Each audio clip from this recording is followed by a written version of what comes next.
Oui, s'entendre comme chien et chat, c'est classique, hein, mais bien sûr ça peut arriver. Le chien, c'est essentiellement un prédateur. Le chat, c'est à la fois un prédateur, mais c'est aussi une proie.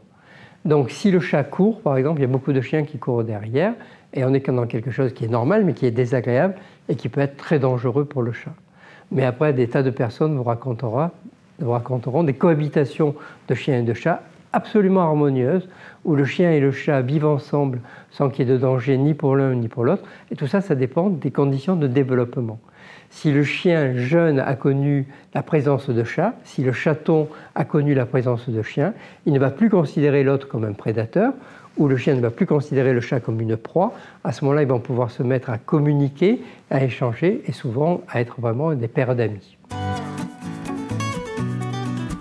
Ça veut dire que très jeune, il faut lui apprendre, il faut le mettre en contact avec des chats et lui apprendre que c'est une espèce qu'on n'attaque pas.